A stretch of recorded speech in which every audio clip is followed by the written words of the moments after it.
Hey guys, what's up? Zijin here, and this is a short video of the Cubot Cheetah 2. I'm going to be doing a quick unboxing of the smartphone as well as a quick review about the smartphone, telling you the pros and cons of the smartphone really quickly. There hasn't been a lot of press coverage about the smartphone, the Cubot Cheetah 2.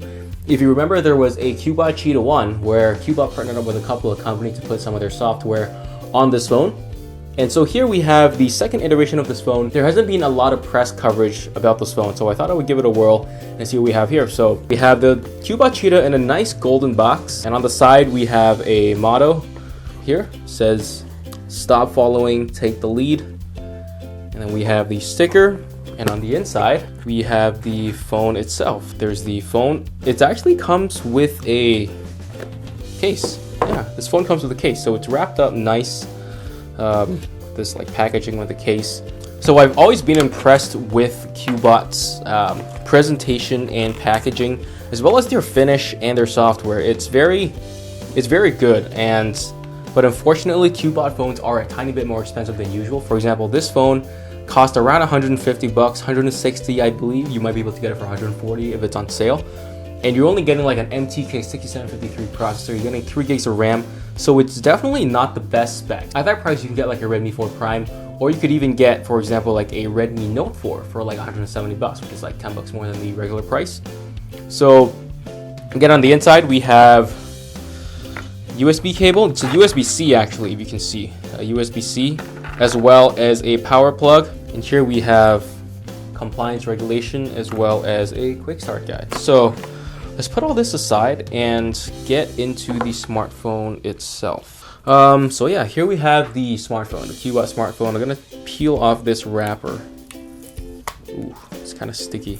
And we have the smartphone. Oh, there's a case too. I gotta take the case off. It's a rubber TPU case, so it's not the highest quality, but put the case aside. And yeah, so here we have the cell phone. It's a 5.5-inch phone. It feels pretty big actually. It also comes with a pre-installed screen protector as well.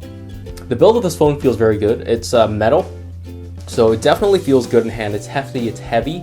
It's also pretty big. What I don't like though is there's actually a little bit of plastic.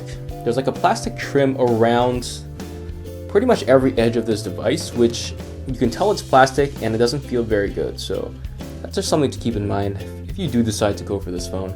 The camera protrudes out a little bit, which means if you put it flat down on the ground, it's going to touch the camera itself. So, and on the front you have the capacitor buttons as well as the home button here. So I'm going to take a little bit of time and set this phone up, and we'll be right back. So I've spent some time testing out the phone, and I'll run through it really quickly just to give you an idea of how good this smartphone is. So first up, we have the screen. The screen is okay. It's 1080p and it portrays stuff decently well. I don't really have any complaints here. As you can see, the screen itself provides some pretty good colors. Clarity is pretty good, but it's, again, nothing special. So next we've got the speakers, and the speakers are pretty decent. Max volume is nice and quality here is okay. I'm gonna play just a little bit of audio and you can see what it sounds like.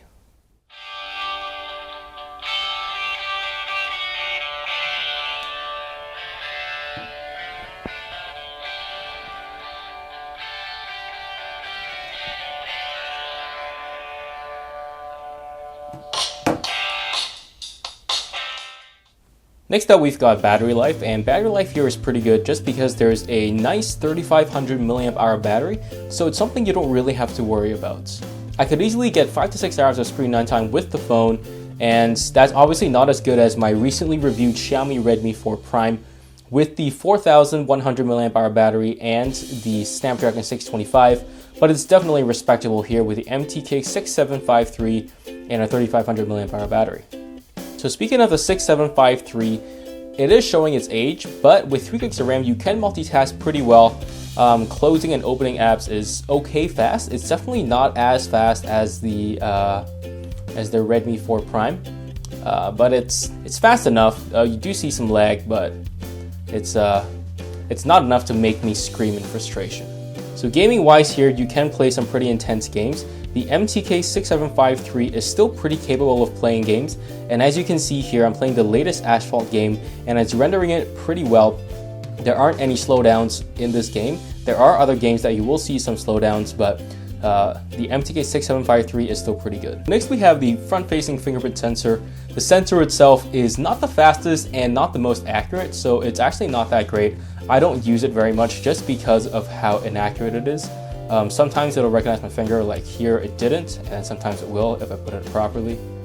So it's kind of annoying to have it not work a lot of the time. So I don't really use the fingerprint sensor that much. So here we have the 16 megapixel camera, and just like a lot of other Chinese phones, it doesn't take photos very well. As you can see here, this is actually pretty good lighting because I have the lights over on this side and that side as well. It takes okay shots and good lighting, and pretty bad shots and pretty bad lighting, which is normal for Chinese phones, so it's nothing out of the ordinary here, but still it's something that you should be aware of if you want to buy this phone. But yeah, all in all, the Cubot Cheetah 2 feels pretty stuck in the past. Every aspect of this phone is pretty last gen. You have the MTK6753, which doesn't perform very well anymore. It can multitask pretty decently actually, but it is pretty dated. The fingerprint sensor as well is not too accurate and not too fast either. Software is good though. Cubot has always been very good at software. They just didn't have very good hardware to work with this time. So I do encourage you, Cubot, to start using some good components like at least the Helio P10. You've always had filmmaking down pat, so now it's time to start using some decent components. Thank you so much for watching. I hope you liked this video. I'm trying out a new format here where I combine an unboxing with a quick review of a product. Let me know how you like it, and be sure to subscribe, and I'll see you guys in the next one.